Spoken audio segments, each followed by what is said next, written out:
Outside the gates of an Israeli military prison, two proud parents wait for their daughter to be released.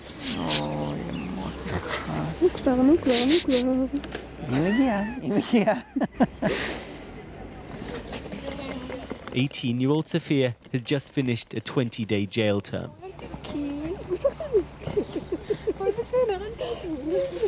Her crime?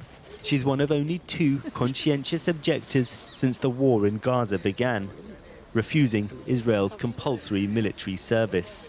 Maybe go to the shade. Yeah. I'm very hot. How do you feel? Was it worth it? Yes. Short answer, yes. Yes. Long answer is that it's hard. It's important for me personally to make that stand and to resist the notion that all soldiers are heroes and they are protecting the country instead of continuing a cycle of violence. Right now, with the atmosphere around the war in Gaza, you're a tiny, tiny minority. I've gotten called in prison, straight up face-to-face, a traitor. And I think that most of the country thinks of me as a traitor because people split it into us versus them, and I don't see it that way at all. I don't see any us and them here. But very few Israelis see the conflict the way Sophia does. Tel Aviv is just 50 miles up the coast from northern Gaza, but you wouldn't know there's a war raging nearby.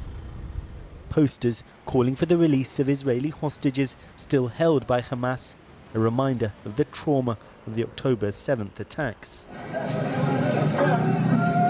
The enormity of the daily trauma suffered by Palestinians in Gaza as a result of Israel's assault simply isn't seen by most people in Israel.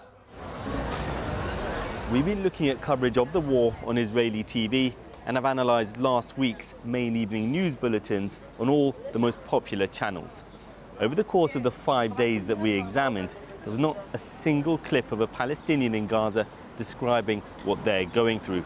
Only at times images of people rushing towards aid or of destruction.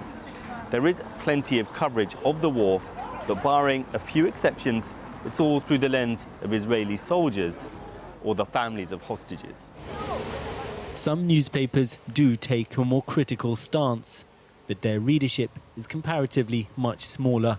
Can it be realistic that people don't have an idea of what's really going on? Or it is realistic because, people live in the comfort zone of denial and they don't want to know anything that might affect their predispositions. The Israeli public is getting from the Israeli media a very government-oriented, military-oriented picture. Why is that? Because of that devastation and that humiliation and that anger that October 7th evoked. Would it be fair to say that even now there's a large section of the population that views the entirety of Gaza as complicit with October the 7th? Sure, you get that all the time. You get to ask the guy who's crossing the street right now and tell you they're all the same. 2.5 million Palestinians in Gaza, they're all Hamas, which is not true, but that's the sentiment.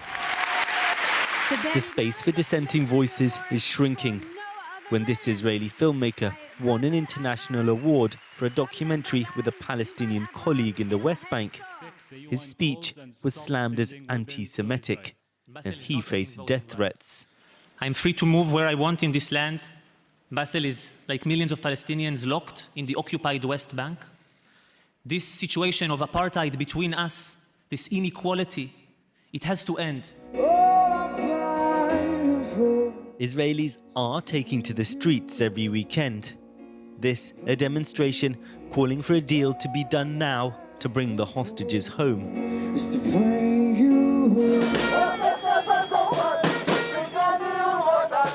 This one, just down the road, is calling on Prime Minister Benjamin Netanyahu to stand down.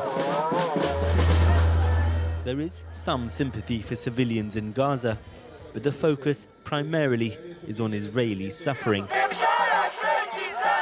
It's only a much smaller nearby demonstration that's specifically criticizing the conduct of the war. What's the difference between you guys here And the bigger main demonstration over there? The people here that are like, let's say, more mainstream are mainly calling for the election and tend to be less critical of the war. But we say, for us to really start, we need to own up to what has been done. A lot of right-wing people perceive us to be like terrorists, like Hamas, like we're against Israel. Which is ridiculous, because if I say that the Palestinians have rights, it doesn't mean that I'm against Israelis. I just believe every human being has rights. Right-wing protesters harass some of the peace activists. Israel's current government includes ultra-nationalist extremists. And since the war began, the mood in the country has grown even more hardline. In terms of the mainstream protests we're seeing on the streets, they really revolve around either Israeli suffering or internal dynamics, not what people are protesting about in Britain or Europe. 100%. In fact, the moment people start talking about genocide and war crimes, people circle the wagons. People feel that, okay, this is too much. And then they start, this is anti-Semitism, and they've always been anti-Israeli, and they don't understand the reality. Back with Sophia, she's preparing for another stint in jail. She'll keep being sent to prison until either she or the army relents. What do you think explains the disconnect between how you're seeing what's happening in Gaza, how much of the world is seeing what's happening in Gaza, and how most of the rest of Israeli society is seeing it? In Israel in general, there's a very, very strong notion of dehumanization of the Palestinians. And while the rest of the world sees thousands of people getting killed and injured and displaced in Gaza, the people in Israel, a lot of them just see the enemy.